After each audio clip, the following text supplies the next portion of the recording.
সবার আগে যেটা লাগবে আসলে বিজনেসে আপনার লাগবে প্রোডাক্ট অথবা সার্ভিস। মানে প্রোডাক্ট অথবা সার্ভিস যদি আপনার না থাকে তাহলে তো আর বিজনেস হবে না। তারপরে লাগবে হচ্ছে আপনার কাস্টমার। আচ্ছা, আপনি কাদেরকে টার্গেট করে বেসিক্যালি আপনার প্রোডাক্ট এবং সার্ভিসটা বানাচ্ছেন, সেটা খুবই গুরুত্বপূর্ণ। এবং প্রোডাক্ট সার্ভিস কাস্টমার তার সাথে হলো যে আপনার প্রাইস। তো ইট ডিপেন্ডস, এক একজনের আসলে লাইফে গোল কিন্তু এক এক রকম। বাট আমি মনে করি যার যেটা গোল, সেই গোল অ্যাচিভ করাটাই হলো তার সফলতা।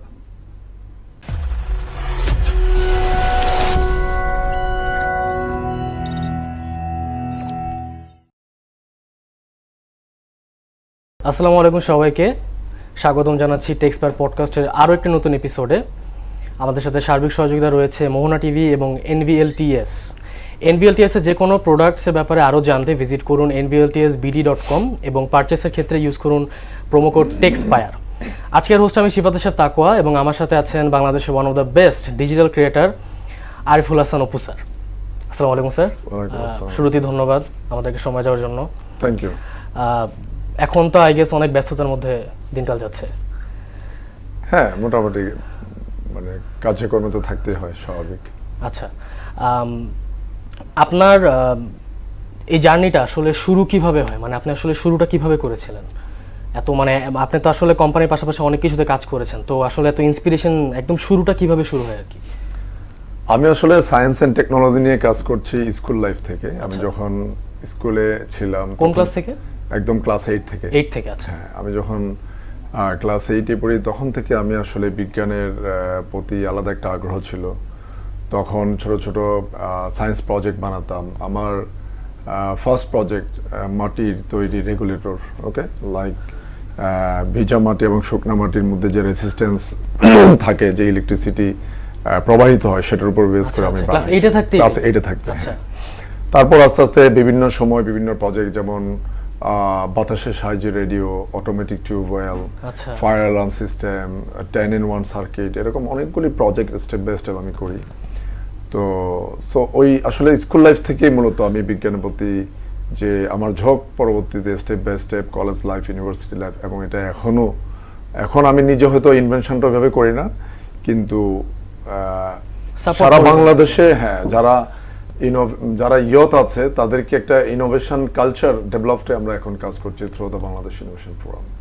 আচ্ছা, স্কুল লাইফে থাকতে আপনি যে কাজগুলো করতেন এগুলো কি আসলে কোনো ক্লাবের আন্ডারে করতেন নাকি সম্পূর্ণভাবে নিজে? না, তখন আসলে আমার স্কুল লাইফে তেমন কোনো ক্লাব ছিল না, কিন্তু কলেজ লাইফে যখন এসেছি, কলেজে ক্লাবে মানে ক্লাব ছিল।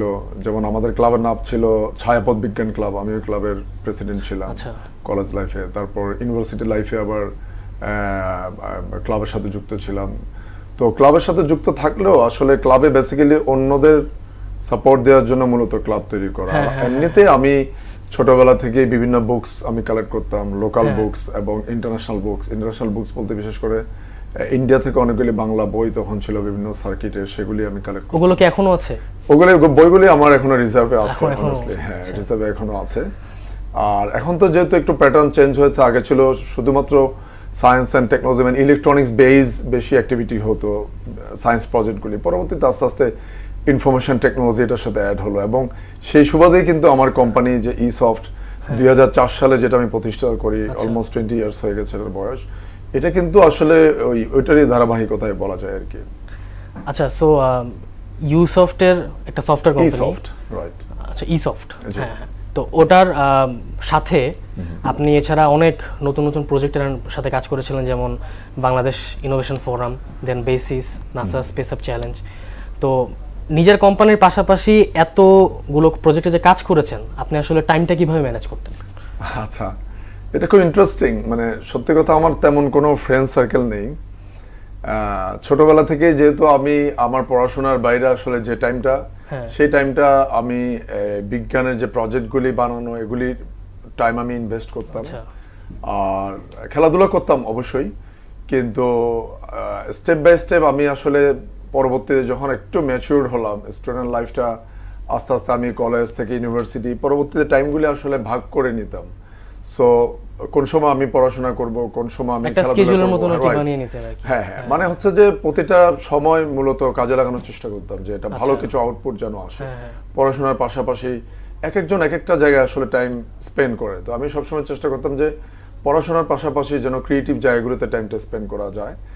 একই সাথে আমি যখন আমার কোম্পানি যখন করলাম, আমার কোম্পানি ইসফট 2004-এ, সেখানেও একই রকমভাবে আমার যে অফ টাইম, যে টাইমে হয়তো অন্যরা ফ্রেন্ড সার্কেল নিয়ে বিভিন্ন জায়গায় ঘুরে বেড়াচ্ছে, আড্ডা দিচ্ছে, আমার আসলে ওই সময় দেখা যাচ্ছে আমি অন্যদেরকে আমি ইন্সপায়ার করতাম, অন্যদেরকে বরং ইনোভেটিভ কাজগুলি করার জন্য তাদেরকে সাপোর্ট দেওয়ার চেষ্টা করতাম বেসিক্যালি। বন্ধুদের কাছ থেকে হালকা পাতলা মানে পচানি খেতে না এই ব্যাপারে যে কাজ করতেছি সারাদিন?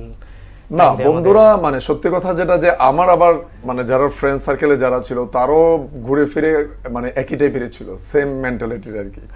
তো সো সেজন্য খুব বেশি প্রবলেম হতো না। আর মাঝে মাঝে তো অবভিয়াসলি সময় বের করে আমরা মাঝে মাঝে ঘুরতে বের হতাম, একদম যে সব সময় এটা করতাম তা না, কারণ তখন তো আর স্টুডেন্ট লাইফে তো বিশেষ করে আমার কোম্পানি ছিল না, তখন পড়াশোনা আর সায়েন্স অ্যান্ড টেকনোলজি যে ইনোভেশনগুলি সেগুলি, আর বাদ বাকি বিভিন্ন সায়েন্স ফেয়ার অংশগ্রহণ করা, আইটি ফেয়ার অংশগ্রহণ করা, এগুলি করতাম বেশি। আর যখন কোম্পানিতে চলে আসলাম স্বাভাবিকভাবে, তখন তো যেটা হয় আর কি, আজকে যারা বিভিন্ন ফ্রেন্ড সার্কেল নিয়ে বিভিন্নভাবে কাজ করছে তারা খুব লাকি বলবো, কারণ বয়সের সাথে সাথে কিন্তু ফ্রেন্ডরা সবাই বিজি হয়ে যায়। তো আমাদেরও সেম। তো সো এখন ফ্রেন্ড সার্কেল তো আর ওরকম নেই, যারা আছে তারা প্রফেশনাল ফ্রেন্ডস আসলে, বা ইন্ডাস্ট্রি কলিগস বলা যায়। তো ছোটবেলার ওই ফ্রেন্ড সার্কেল তো আর সবসময় থাকে না। স্কুল ফ্রেন্ডদের সাথে কি এখনো কমিউনিকেশন যোগাযোগ আছে? হ্যাঁ, কিছু দেশে আছে, বসা হয় না আর কি, ওরকম বসা হয় না, কারণ দেশে বিভিন্ন জায়গায় আছে, বিভিন্ন ব্যস্ত, বিদেশে আছে, অনেকে সেটেল হয়ে গেছে, তো আচ্ছা যোগাযোগ আছে আর কি সবার সাথে। আচ্ছা, সো আপনি কোম্পানির পাশাপাশি যে প্রজেক্টগুলোতে অ্যাকচুয়ালি কাজ করতেন, তো সেখানে দেখা গেছে যে আপনাকে অ্যাকচুয়ালি বাংলাদেশ ইনোভেশন ফান্ডিংয়েরও জাজ বানিয়ে দেওয়া হয়েছিল, এবং আপনি দেশের বাইরে গিয়েছেন বিভিন্ন প্রজেক্টস এবং বিভিন্ন ভার্সিটির পক্ষ থেকে, ওখানে গিয়ে আপনি কাজ করেছেন। তো আসলে এক্সপিরিয়েন্সটা কীরকম ছিল এবং কী জন্য আসলে আপনাকে ডাকতো? মানে দুটো কারণে। আমি আসলে লোকাল জাজমেন্টের পাশাপাশি আমি লোকাল এবং ইন্টারন্যাশনালি প্রায় 220টার মতো science and technology and IT fair আমি জাজেস হিসাবে আমি কাজ করেছি। সো এটা আমার জন্য আমি মনে করি আমি খুবই ফরচুনেট যে ইনক্লুডিং আমেরিকান সায়েন্স ফেয়ার, আমি রিসেন্টলি ওয়াশিংটন ডিসিতে 4 দিনের আমেরিকান সায়েন্স ফেয়ার ছিল, সেখানে আমি বাংলাদেশ থেকে জাজেস হিসেবে যাই। এর বাইরেও বিভিন্ন কান্ট্রিতে লাইক জাপান, কোরিয়া, সিঙ্গাপুর, অনেকগুলি কান্ট্রিতে আসলে আমি এরকম বিভিন্ন জাজমেন্ট করে আসছি। সবগুলো কি আইটি বেস ছিল নাকি এমনি সায়েন্স বেস ছিল? অনেক জায়গায় সায়েন্স ফেয়ার ছিল, লাইক আমেরিকার লার্জ জায়গায় সায়েন্স ফেয়ার ছিল, সেখানে K-12 কিন্ডারগার্টেন থেকে 12 পর্যন্ত, মানে 12 ইয়ার পর্যন্ত তাদের সায়েন্স ফেয়ার ছিল। তো অন্যান্য কান্ট্রিতে এরকম সিনিয়র আছে, কিডসদের আছে, বিভিন্ন টাইপের। তো সো এক্সপিরিয়েন্স আসলে মানে খুবই চমৎকার। আমি যেটা বলবো যে আমাদের স্টুডেন্টস যারা আছে তারা কিন্তু অন্যান্য কান্ট্রির স্টুডেন্টস থেকে কোনো অংশের নলেজের দিক থেকে কম না। যেটা একটু আগে বলছিলেন যে নাসা স্পেস এফ চ্যালেঞ্জ, আমাদের বাংলাদেশ একমাত্র country NASA space F challenge যেখানে সারা বিশ্বের 250টা সিটিতে 1 লক্ষের বেশি ইয়াং সায়েন্টিস্ট অংশগ্রহণ করে। বাংলাদেশ কিন্তু সেখানে পরপর 4 বারের ওয়ার্ল্ড চ্যাম্পিয়ন। তো সো বুঝতেই পারছেন যে আমাদের এখানকার স্টুডেন্টসরা বা আমাদের ইনোভেটররা কত বেশি আসলে ক্যাপাবল এবং নলেজেবল। আচ্ছা, ওয়ার্ল্ড চ্যাম্পিয়ন যে তারা হয়, তো অ্যাকচুয়ালি তাদের কাছে আসলে কি এমন গুণ থাকে যেটার কারণে আসলে আপনারা তাদের সিলেক্ট করেন বা নাসা চ্যালেঞ্জ তারা? ওকে, নাসা আসলে নাসা স্পেস এফ চ্যালেঞ্জে মূলত 3টা পার্টে জাজমেন্ট হয়। নাসা, আমি যদি লাস্ট ইয়ারের কথা বলি, বিভিন্ন ইয়ার বিভিন্ন ধরনের প্রবলেম তারা দেয় ইয়াং সায়েন্টিস্টদেরকে। এখানে কিন্তু বয়স কোনো ব্যাপার না, সবাই পারে, এখানে সবাই পারে। যেমন লাস্ট টাইম আমাদের কিন্তু একটা কিডস গ্রুপ মোস্ট ইন্সপাইরেশন একটা অ্যাওয়ার্ড পেয়েছে, লোকালি চ্যাম্পিয়ন হয়েছে তারা। সবগুলি বয়স ছিল 6 থেকে 12 বছরের মধ্যে। 6 থেকে 12 বছরের মধ্যে ছিল পুরো টিমটার বয়স। তো সো এরকম কিন্তু ওয়ার্ল্ড চ্যাম্পিয়নও কিন্তু যাচ্ছে এরকম এজের বাচ্চারা এখন। তো সো আমাদের যেটা হয়েছে যে প্রবলেমগুলি তারা দেয় সেখানে প্রচুর নাসা ডেটা ইউজ করতে হয়। সেই নাসা ডেটাগুলি ব্যবহার করে তারা যে প্রবলেমের যে সলিউশন করে, সেই সলিউশনগুলির উপর বেস করে বেসিক্যালি জাজমেন্ট হয়। প্রথম লোকালি একটা জাজমেন্ট হয়, তারপর নাসায় গিয়ে আরো 2বার জাজমেন্ট করা হয়। হ্যাঁ, তো আমরা আমাদের এর আগে 2টো টিম অলরেডি নাসা ঘুরে আসছে ওয়ার্ল্ড চ্যাম্পিয়নশিপ প্রোগ্রামে। নেক্সট আবার আমাদের এই যে জুনের 4 থেকে 6 এই 3 দিন আবার নাসা হেডকোয়ার্টার আমাদের ডেকেছে, আমিও যাচ্ছি ওয়াশিংটন ডিসিতে আমাদের টিম নিয়ে। টিম ডায়মন্ডস এবার চ্যাম্পিয়ন হয়েছে, তাদেরকে নিয়ে যাচ্ছি আর কি ইনশাআল্লাহ। আচ্ছা, নাসা চ্যালেঞ্জ অ্যাকচুয়ালি আমারও পরিচিত জুনিয়র আর কি, ও recently one of the champions ছিল। ওকে, আপনি মোস্ট ওকে চেনেন, মোস্ট আপনার ওই মোস্ট পরিচয় আছে। হ্যাঁ হ্যাঁ অবশ্যই, থাকার তো কথা। নতুন যারা আসছে আর কি এই লাইনে, মানে যারা আসলে ইনোভেটিভ এভরিথিং নিয়ে কাজ করতে চায়, তাদের আসলে ছোটবেলা থেকে কি মাইন্ডসেট ঠিক রাখা এরকম রাখা উচিত, নাকি কলেজের পর আসলে অপশন থাকে? যেমন আপনি বলেন যে আপনি স্কুল থেকে শুরু করেছেন, আপনার মনে হয় যে আপনার স্কুলের জায়গায় যদি আপনি ভার্সিটিতে শুরু করতেন, আপনি আজকে যেখানে আছেন এখানে কি আসলে আসতে পারতেন নাকি? আমার মনে হয় না, আমার মনে হয় আমি খুব রাইট টাইমে শুরু করেছি। কারণ কি তখন তো আসলে সেরকম কোনো প্ল্যানিং ছিল না, মানে যেটা পাচ্ছি ওইটা নিয়ে ট্রাই করছে। এবং ওই বয়সে কিন্তু এরকমই হয়, ওই বয়সে আসলে প্ল্যানিং করে কিন্তু হয় না, মানে ওই স্মল এজ যেটা স্কুল এজ কিন্তু এরকমই হয়। তো সেরকম আমরা শুরু করেছি, কোনো প্ল্যানিং ছিল না। সেগুলি করতে করতে আসলে আস্তে আস্তে দেখা যাচ্ছে যে এখন আমি যে আমার কোম্পানি ইসফট, এখানে যে প্রোডাক্ট সার্ভিসগুলি আমার আছে, আমি মনে করি সেই স্কুল থেকে আমি যে শুরু করেছি আমার যে ইনোভেশনটা, সেগুলি যে পর্যায়ক্রমে আমার যে প্র্যাকটিস, যে ইনোভেটিভ চিন্তা ভাবনাগুলি আমার মধ্যে ছিল, সেটা আমি এখনো কিন্তু কাজে লাগাচ্ছি। তো আমি মনে করি আর্লি স্টেজে শুরু করা, যত তাড়াতাড়ি শুরু করা যায় তত বেটার। হ্যাঁ, এই জন্য আমরা বাংলাদেশ ইনোভেশন ফোরাম এর আরেকটা কনসার্ন আছে আমাদের স্পেস ইনোভেশন ক্যাম্প, যেখানে আমরা 4 থেকে 14 বছরের বাচ্চাদেরকে মহাকাশ বিজ্ঞান এবং লেটেস্ট যে টেকনোলজিগুলি আছে সেগুলির উপর আমরা বিভিন্ন ধরনের সায়েন্টিফিক এক্সপেরিমেন্টগুলি করাই। কি ধরনের এক্সপেরিমেন্ট করেন? আমরা মোর অন স্পেস বেস, যেমন ধরেন আমাদের বছরে 6টা প্রোগ্রাম হয়। আচ্ছা, একটা এডুকেশন মানে একটা একাডেমিক একটা প্রোগ্রাম হয় স্পেস এক্সপ্লোরেশন অলিম্পিয়াড। এটা মূলত মোর অন একাডেমিক, তারা পড়াশোনা করে, এক্সাম দেয়, পাস করে, সেখানে চ্যাম্পিয়নশিপ হয়। এর বাইরে আরো 6টা প্রোগ্রাম হয়, লাইক স্পেস রোবোটিক্স ওয়ার্কশপ। ওরা স্পেস, বিশেষ করে মুন এবং মার্সে যে রোবটগুলি বিভিন্ন ধরনের কাজ করে, সেটার প্রোটোটাইপ ওরা এখানে বানায়। আরেকটা যেমন হয় আমাদের রকেট মেকিং ওয়ার্কশপ, সেখানে তারা একটা রকেট ডিজাইনে যা যা লাগে, একটা রকেট ইঞ্জিন কিভাবে কাজ করে এটা তারা শিখে, এবং একটা ওয়াটার রকেট বানিয়ে এটাকে একটা থ্রাস্টের মাধ্যমে 2 থেকে 250 ফিট উপরে অল্টিটিউডে তারা এটাকে থ্রো করে, okay, through the pressure, water and পানির প্রেশার দিয়ে। তো এই প্র্যাকটিসগুলি তারা করে হ্যান্ডস অন। আরেকটা যেমন আমরা করি এভিয়েশন চ্যালেঞ্জ, এটা বেসিক্যালি যারা পাইলট হতে চায় বা এয়ারক্রাফট নিয়ে কাজ করতে চায় তাদের জন্য। আরেকটা আমাদের রিসেন্টলি, যেমন নেক্সট আমাদের জুনের 28-29 একটা প্রোগ্রাম আছে 2 দিনের, কিডস অ্যাস্ট্রোনটস ক্যাম্প। সেখানে কিন্তু প্রথমবারের মতো আমাদের বাচ্চারা মিনি স্যাটেলাইট নিজেরাই রেডি করবে, এবং তারা 3টা সেন্সর দিয়ে ডেটাগুলি চেক করবে গ্রাউন্ড স্টেশন থেকে, ডেটাগুলি মানে পাওয়া যাচ্ছে কিনা। এই লাস্ট ইভেন্টের ব্যাপারে যদি আরেকটু বলতেন আর কি দর্শকদের। লাস্ট ইভেন্টটা হচ্ছে বেসিক্যালি কিডস অ্যাস্ট্রোনটস ক্যাম্প। এখানে 4 থেকে 16 বছরের যে স্টুডেন্টস যারা আছে, 2টা ভাগে 2 দিনে তারা অংশগ্রহণ করবে। সেখানে 4টা প্রোগ্রাম আছে, সেখানে 4টা ওয়ার্কশপ থাকবে তাদের জন্য। একটা হচ্ছে অ্যাস্ট্রোনট ট্রেনিং, এটা ফ্রি সবার জন্য। অ্যাস্ট্রোনট ট্রেনিংয়ে মূলত অ্যাস্ট্রোনটদের বিভিন্ন ধরনের অ্যাক্টিভিটিগুলি দেখানো হবে, কীভাবে ট্রেনিংগুলি করে, সেটা ভার্চুয়াল রিয়েলিটি বেস। সেটার প্রত্যেকটার আসলে ছোট একটা ফি আছে, রেজিস্ট্রেশন ফি, সেটা আমাদের ওই ওয়েবসাইটে গেলেই দেখতে পারবে। তারপর রকেট মেকিং আছে, রোবট মেকিং আছে, স্যাটেলাইট মেকিং আছে। একটা মজার জিনিস এবার আমরা করছি, এটা হলো for the first time in Bangladesh moon lander. আমরা জানি যে মুনে সবচেয়ে সেন্সিটিভ জিনিস কিন্তু আপনার ল্যান্ডার যখন ল্যান্ড করে তখনই কিন্তু ওই ক্র্যাশটা হয়, অ্যাক্সিডেন্টটা হয়, সবচেয়ে সিরিয়াস টাইম ওইটা। তো ওই মুন ল্যান্ডারে এবার কিন্তু আমাদের 2টো টিম আমাদের ইনোভেশন ফোরাম থেকে ইউরোপীয় স্পেস এজেন্সি আয়োজিত মুন ক্যাম্প চ্যালেঞ্জে অংশগ্রহণ করছে। তো মানে সেটারই ধারাবাহিকতা আমরা এবার ওই মুন ল্যান্ডার একটা চ্যালেঞ্জ থাকবে এখানে। তারা প্রোটোটাইপ ল্যান্ডার ডিজাইন করবে, সেফ ল্যান্ড কিভাবে মুনে গিয়ে ল্যান্ড করতে পারে। 4 থেকে 16 বছরের বাচ্চারা এটা প্ল্যানিং করবে, রাইট। That's actually huge. হ্যাঁ।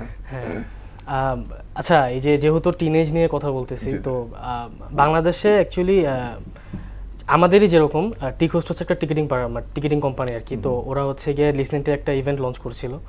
তো ওখানে আর কি আমাদের হটলাইনে একটা কল আসছে যে ভাইয়া, আমি তো আসলে ফর্ম ফিল আপ করেছি, কিন্তু টাকা যে দিব ট্রানজ্যাকশন আইডিটা কোথায় লিখবো আমি, বা পেজে করেছি আমি স্ক্রিনশট তুলে আমি কোথায় দিব, আমি তো কোনো ফাইল আপলোডের কোনো কিছু দেখতেছি না। তো আমাদের মানে এই পাশে যারা ছিল আমাদের পক্ষ থেকে যে কথা বলতেছিল, তো সে বললো যে এটা আসলে একটা গেটওয়ে, আপনি সিম্পলি জাস্ট মানে আপনার নাম্বারটা দিবেন, দেন একটা ওটিপি আসবে, দেন আপনি পিন কোডটা দিয়ে আর কি সিম্পলি জাস্ট আর কি পেমেন্ট হয়ে যাবে অটোমেটিকলি। তো দেন ওই পাশ থেকে রিয়েকশন আসে এরকমভাবে যে তাইলে আমার বিকাশ হ্যাক হয়ে যাবে না তো?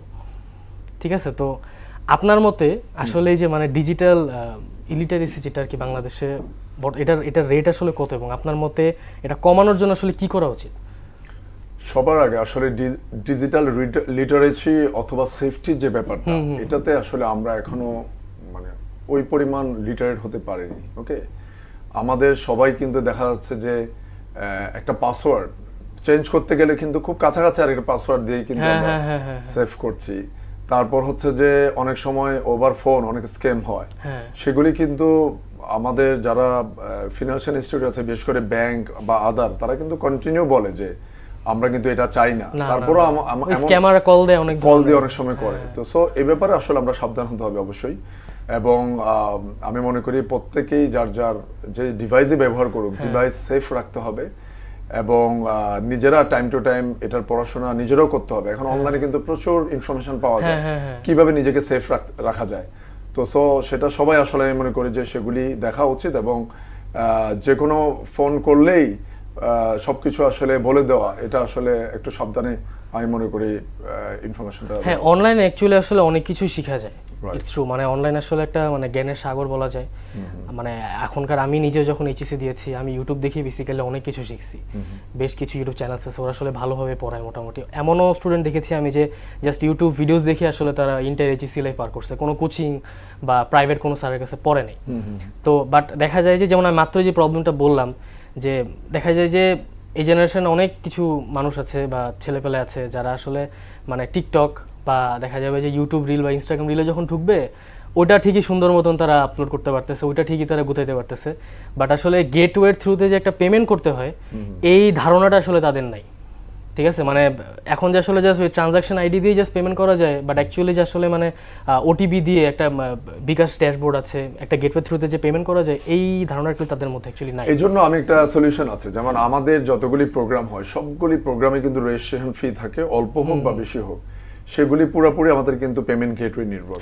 আমরা কিন্তু বিকাশ, নগদ, ডেবিট কার্ড, ক্রেডিট কার্ড সবগুলি, যেহেতু আমরা পেমেন্ট গেটওয়ে ব্যবহার করি, তো পেমেন্ট গেটওয়ে যেহেতু ব্যবহার করি, এই জন্য যেমন এটা থেকে একটু আগে তো প্রচুর ফোন আসতো কিভাবে করবো, আমরা এখন নিজেরা কিছু ম্যাটেরিয়াল বানিয়েছি, একটা ভিডিও যেমন আমরা বানিয়েছি মানে হাউ টু পে, তারপর আমরা কিছু ইমেজ দিয়ে প্রত্যেকটা প্রসেস সুন্দর করে একটা পিডিএফ ফাইল আবার করে দিয়েছি। ওকে, তো এগুলি দেয়াতে কিছুটা কমে গেছে, তারপরও কিছু কিছু ফোন আসে, আমরা চেষ্টা করি তখন সাপোর্ট দেওয়া। তো আমি মনে করি যে আসলে উভয় পক্ষের ব্যাপার আছে, যারা সার্ভিস দিবে তারও আমি মনে করি বেশি বেশি হেল্প ফাইলগুলি তাদেরকে দেয়া, আর যারা সার্ভিস নিবে তাদেরও দরকার সেফটি মেনটেন করে জিনিসগুলো অনলাইন থেকে দেখে নেওয়া। আচ্ছা, আর হচ্ছে স্যার, যে নতুন যেই নিউকামার যারা আছে আর কি, যারা আসলে এখন কোনো স্টার্ট আপ নিয়ে শুরু করতে চায় বা কোনো নতুন প্রজেক্ট বিল্ড আপ করতে চায়, তো তাদের আসলে কিভাবে শুরু করা উচিত আপনার মতে? মানে আসলে মানে বেসিকটা কিভাবে আর কি গড়া উচিত ওদের? সবার আগে যেটা লাগবে আসলে বিজনেসে আপনার লাগবে প্রোডাক্ট অথবা সার্ভিস। মানে প্রোডাক্ট অথবা সার্ভিস যদি আপনার না থাকে তাহলে তো আর বিজনেস হবে না। তারপরে লাগবে হচ্ছে আপনার কাস্টমার। আচ্ছা, আপনি কাদেরকে টার্গেট করে বেসিক্যালি আপনার প্রোডাক্ট এবং সার্ভিসটা বানাচ্ছেন, সেটা খুবই গুরুত্বপূর্ণ। এবং প্রোডাক্ট, সার্ভিস, কাস্টমার, তার সাথে হলো যে আপনার প্রাইস, অসামঞ্জস্য প্রাইস ধরলে তো হবে না, বাজারের কম্পিটিশন বুঝতে হবে যে আমি যে প্রোডাক্ট এন্ড সার্ভিস বানাচ্ছি সেটা মার্কেটে আর প্লেয়ার কারা আছে, সেই ডেটাগুলো অ্যানালাইসিস করা। এবং একই সাথে শুরু করার আগেই আমি মনে করি কিছু কিছু জিনিস অনলাইন, তো এখন তো আসলে মানে আমরা যখন শুরু করি তখন তো এত কিছু ছিল না, এখন তো আসলে প্রচুর R&D হয়, গুগলে গিয়ে দেখা যায়, অনেক তথ্য কিন্তু পাওয়া যায়। তো সো যেই যা করুক না কেন আমি মনে করি প্রবলেম সলভিং এর উপর স্কিল থাকতে হবে তার, এবং সেই প্রবলেম সলভিং কিভাবে একজন ভোক্তা পর্যন্ত আপনার প্রোডাক্টটা নিয়ে যাবে, এবং ওই ভোক্তা আসলে তার আপনার প্রোডাক্ট এবং সার্ভিসে যদি উপকৃত হয় তখনই তো সে কিনবে। সেই জিনিসগুলো মাথায় রেখেই কিন্তু আমাদের আসলে ওই R&Dটা করা উচিত। আর একসাথে অনেক কিছু না করে আমি মনে করি নির্দিষ্ট একটা নিয়ে যদি ফোকাসিং করে সেটা মোর বেটার। আচ্ছা, আপনার মতে আসলে ক্যারিয়ারে সাকসেসফুল কথাটার মিনিং কি? সাকসেসফুল মিনিং আসলে যে যেভাবে আসলে প্ল্যান করে, এক একজনের কাছে এক এক রকম সাকসেসফুল প্ল্যানিং। কেউ আছে পড়াশোনা সর্বোচ্চ ডিগ্রি, তার জন্য সেটা সাকসেস। কেউ আছে ধরেন পড়াশোনা আমি যতটুকু পেরেছি আমি করলাম, হ্যাঁ আমি এখন ফ্যামিলিকে সাপোর্ট দিচ্ছি যতটুকু পারছি। আমি অনেকে আছে দেখবেন যে ফ্যামিলি ইস্যুজের কারণে খুব চেষ্টা মানে ইচ্ছা থাকলেও করতে পারে না করতে পারে না, তখন যতটুকু দেখা যাচ্ছে যে আমি যতটুকু পড়াশোনা করলাম তারপর আমি ফ্যামিলিকে সাপোর্ট দিচ্ছি, ওইটা আমার সবচেয়ে বড় স্যাটিসফ্যাকশন, ওইটা আমার জন্য আমার সবচেয়ে বড় সফলতা। তো ইট ডিপেন্ডস, এক একজনের আসলে লাইফে গোল কিন্তু এক এক রকম। বাট আমি মনে করি যার যেটা গোল সেই গোল অ্যাচিভ করাটাই হলো তার সফলতা। আচ্ছা, আপনি যেটা বলেন আর কি, ফ্যামিলি, আপনি যখন শুরু করেছিলেন তখন কি আসলে ফ্যামিলির সাপোর্ট পেয়েছিলেন নাকি আপনার ফ্যামিলিও একটু মানে ভয় পেয়েছিল? আমাদের দেশে তো আসলে ফ্যামিলিরা কখনোই সত্যি কথা প্রথম দিকে তো সাপোর্ট দেয় না, মনে করে যে এগুলি করা মানে হচ্ছে বাচ্চার মনে হয় সময় নষ্ট হলো, হ্যাঁ এরকম। কিন্তু এখন মানে ডেজ আর চেঞ্জিং, কারণ আমরা আমাদের বাংলাদেশ ইনোভেশন ফোরাম বা স্পেস ইনোভেশন ক্যাম্প থেকে আমরা এক একটা ক্যাম্প করি, আমরা 700-800 পর্যন্ত বাচ্চা সেখানে জয়েন করে। তার মানে কি যে বাচ্চারা তো আসলে নিজেরা জয়েন করে না, জয়েন করা হচ্ছে প্যারেন্টসরা যদি নিজেরা নিয়ে না আসতো তাহলে তো আসলে করতো না। তো এই জন্য আমি মনে করি যেসব প্যারেন্টস মনে করে যে বাচ্চারা এখানে গেলে আসলে সময় নষ্ট করছে, একাডেমিক প্রবলেম হবে, তাদেরকে আমি বিনীতভাবে বলতে চাই যে এই ধরনের এক্সপেরিমেন্ট বা সায়েন্টিফিক জায়গাগুলোতে যদি পড়াশোনা করে তারা কখনোই আসলে তাদের একাডেমিক পড়াশোনা প্রবলেম হবে না। তবে হ্যাঁ, স্টুডেন্টদের উদ্দেশ্য আমার বলার আছে যে সারাদিন আবার এটা নিয়ে করলে সারাদিন করা যাবে না, হ্যাঁ একাডেমিকটাও লাগবে, সাথে এটাও করতে হবে। পড়াশোনা যেটা একাডেমিক সেটা তো করতেই হবে, সেটার বাইরে যে সময়টাতে আমরা অন্য কাজে সময় লাগাবো সেটা না লাগিয়ে আমরা ক্রিয়েটিভ জায়গাগুলোতে আমরা সময়টা ইনভেস্ট। আমাদের এই টেক্সপায়ারের ফাউন্ডার যে সে আসলে একই প্রবলেম ফেস করছে, মানে যখন আর কি শুরু থেকে যখন করতো দেখা যেত যে বাসা থেকে তেমন একটা সাপোর্ট দিত না, বা বাসা থেকে বলতো যে পড়াশোনা বাদ দিয়ে এগুলো কি করিস। তো বাট এখন আসলে মোটামুটি আমি নিজেও এটা পার্সোনালি ফেস করছি, এখন আসলে মোটামুটি সবকিছু মানে বা আম্মা আব্বুদের আসলে প্রমাণ দিতে হয় যে আমি এই লাইনে কিছুটা করতে পারবো। তো আফটার দ্যাট হতেছে কি তারা আসলে, তো এনিওয়ে মা বাবাদেরকে ভুল বোঝার কোনো সুযোগ নাই, কারণ হচ্ছে যে তারা সব সময় চায় ভালো। তো আসলে কোন দিকটা ভালো এটা আসলে ওনাদের বুঝে উঠতে একটু টাইম লাগে স্বাভাবিকভাবে। তো আমি মনে করি যে যেটাই করি আমরা মা বাবাকে আমরা সম্মান করব, ফুল রেসপেক্ট আমরা করব। আমাদের শিক্ষক শিক্ষিকা যারা আছেন আমাদেরকে পড়াশোনা করায়, ডেইলি আমাদের রুটিনের একটা বড় অংশ কিন্তু আমরা আমাদের টিচারদের সাথেই থাকি, এবং পরবর্তী প্রফেশনাল লাইফে আমাদের অফিস। তো এই জন্য এই যে পরিবারগুলি আছে প্রত্যেকটা জায়গায় ফুল রেসপেক্ট রেখে আসলে একজন মানুষ যদি এগিয়ে যায় সে সত্যিকার মানুষ হিসেবে আসলে গড়ে ওঠে আমি মনে করি। আচ্ছা, আরেকটা কোশ্চেন, সেটা হচ্ছে যে আসলে যারা নতুন প্রজেক্ট নিয়ে কাজ করে দেখা যায় যে ওদের ফান্ডিং এর দরকার হয়, তো বা স্পন্সরের দরকার হয় আর কি। তো আসলে এখন কিন্তু টাফ, বিকজ এখন কম্পিটিশন বাড়ছে, এবং সো তাদের আসলে কি করা উচিত to get a proper funding or sponsor? Right, এটা আসলে আমাদের দেশের জন্য মানে খুবই টাফ একটা ব্যাপার, কারণ আমাদের প্রাইভেট ফান্ডিং তো এরকম নাই, পার্সোনাল ফান্ডিং গুলো এরকম আমরা পাই না। সেক্ষেত্রে গভর্নমেন্ট কিছু কিছু সাপোর্ট দিচ্ছে, যেমন একটা ফান্ড আছে ইনোভেশন অ্যান্ড ফেলোশিপ ফান্ড, সেখানে গভর্নমেন্ট কিন্তু যে কোনো ইনোভেটিভ প্রজেক্টের জন্য প্রায় 25 লাখ টাকা পর্যন্ত গভর্নমেন্ট ফান্ড করে, যদি তার প্রজেক্টটা যদি সেরকম গভর্নমেন্ট মনে করে। গভর্নমেন্টের এখান থেকে একটা জাজেস প্যানেল আছে, অনলাইনে অ্যাপ্লাই করতে হয় আগে, তারপরে বছরে 3 বার সেখানে প্রায় 17 জন থেকে 19 জন একটা জাজিং প্যানেল থাকে, ওনাদের সামনে এটা উপস্থাপন করতে হয়। ওনারা যদি মনে করে যে হ্যাঁ এটা আসলেই ইনোভেটিভ এবং এটা যা আসলে দরকার সবকিছু, যা জাজমেন্ট পেমেন্ট পাওয়ার জন্য বা ফান্ড পাওয়ার জন্য, এটা একটা গ্র্যান্ট বেসিক্যালি, কোনো ইকুইটি বা আদার কিছু না, ইন্টারেস্ট টাইপ কিছু না, ফুললি গ্র্যান্ট একবারে দিয়ে দেয়। তো যার জন্য আমি মনে করি এটা একটা ভালো ফান্ড আছে, গভর্নমেন্ট ইনিশিয়েটিভ, এটা কিন্তু প্রতি বছরই দিচ্ছে। আইডিয়া ফান্ড আছে আইসিটি মিনিস্ট্রির, এর বাইরেও science and technology ministry, university grant commission, ছোট ছোট ফান্ড কিন্তু আরো আছে। তারপরেও আমি মনে করি যে ইটস নট এনাফ, এর বাইরেও আরো ফান্ড থাকা উচিত। বিশেষ করে আমাদের ইনোভেটর যারা আছে তারা লোকালি এই ইনোভেশনের পাশাপাশি যখন কম্পিটিশনে যায় ইন্টারন্যাশনালি, সেখানেও কিন্তু তারা অনেক ক্রাইসিস ফেস করে, বিশেষ করে যাতায়াত যাওয়া আসা। সেই জায়গায় আমি মনে করি যে আরো বেশি তাদেরকে আমাদের সাপোর্ট যদি আমরা দিতে পারতাম তাহলে আমাদের স্টুডেন্টসরা বা ইনোভেটররা আরো বেশি ভালো করতো। আচ্ছা, এই ফান্ডিং এর অভাবে কি অনেক সময় আপনার মতে কি মনে হয় যে ফান্ডিং এর অভাবে অনেক সময় প্রজেক্ট আসলে মনের মতন তারা করতে পারে না, এরকম সম্ভব? মানে যদি আমার ব্যাপারে বলি, অন্যদের ব্যাপারে বলবো না, আমার ব্যাপারে যদি বলি, আমরা কিন্তু মানে প্রথম দিকে কিন্তু ছোট ছোট কাজগুলি করতাম। যেমন আমি কিন্তু নিজে বিশেষ করে আমি যখন ইন্টারমিডিয়েটে পড়ি তখন কিন্তু আমি নিজে সায়েন্সের যে প্রজেক্টগুলি বানানোর পাশাপাশি আমি অন্যদেরকে সাপোর্টিং, যেমন টিউশন করায় না, যেমন আমরা স্টুডেন্ট পড়াই, আমি কিন্তু সেরকম পড়াতাম অন্যদেরকে, সেখান থেকে কিন্তু প্রতি মাসে আমার একটা ভালো আর্নিং হতো। ইভেন আমার এখনো মনে আছে, আমি ইন্টারমিডিয়েটে থাকাকালীন যেহেতু আমি ইলেকট্রনিক্সের কাজ জানতাম টুকটাক, তখন আমি গ্র্যাজুয়েটে যারা পরে ইঞ্জিনিয়ারিং বড় ভাইদেরকে আমি বিভিন্ন প্রজেক্টে সাপোর্ট দিতাম, সার্কিট ডিজাইন, সার্কিট বানানো, সেই জায়গাগুলিতে আমি সাপোর্ট দিতাম। সেখানে কিন্তু আমার এক্সট্রা কিছু ইনকাম ছিল। তো যার জন্য আমি বলবো যে মানে সব সময় যে আসলে ফান্ডের অভাবে সবকিছু থেমে থাকে তা না। আপনি দেখবেন যে অনেকে কিন্তু ছোট ছোট ফান্ড দিয়ে অনেক ভালো কাজ করছে, তো তারপরও অনেকের ফান্ডের অভাবে কিছু কিছু প্রজেক্ট আসলে থমকে যায়। এই জন্য আমরা আসলে যখন যেটা নিয়ে আমরা গবেষণা করব, সেটা যেন মাথায় রেখে আসলে আমরা আগাতে পারি, যেন নিজেদের ছোট ছোট ফান্ডের মাধ্যমে অথবা ফ্রেন্ড সার্কেলদের যে গ্রুপ, সেই গ্রুপের ছোট ফান্ড দিয়ে যেন ছোট আগে শুরু করতে পারি। ওকে, তো ইভেন এমনও হয়েছে যে আমি কিছু কিছু ফান্ড, যেমন আমি বিভিন্ন সায়েন্স ফেয়ারে যখন অংশগ্রহণ করতাম, সেখানকার কিন্তু আমার খেয়াল আছে আমি যখন মানে 1999, 2000, 2001, 2002, 2003 এই পর্যন্ত আমি আসলে অংশগ্রহণ করেছি বেশি। তো তখন কিন্তু এরকম প্রাইজ মানি 5000, 3000, তখন তো অনেক টাকা আসলে। এই অ্যামাউন্ট গুলি কিন্তু আমার পরবর্তী লাইফে আমি কাজে লাগিয়েছি, মানে ওই বিশেষ করে ইলেকট্রনিক যন্ত্রপাতি কেনার ক্ষেত্রে।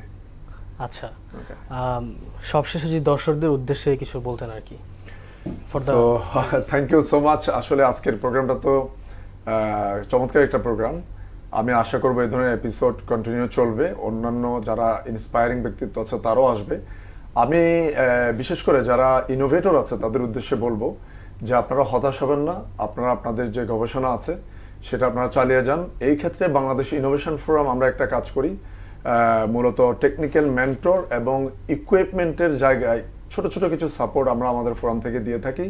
তার বাইরেও আমরা বিশেষ করে লোকাল এবং ইন্টারন্যাশনাল আমাদের প্রায় 250-র বেশি মেন্টর আছে।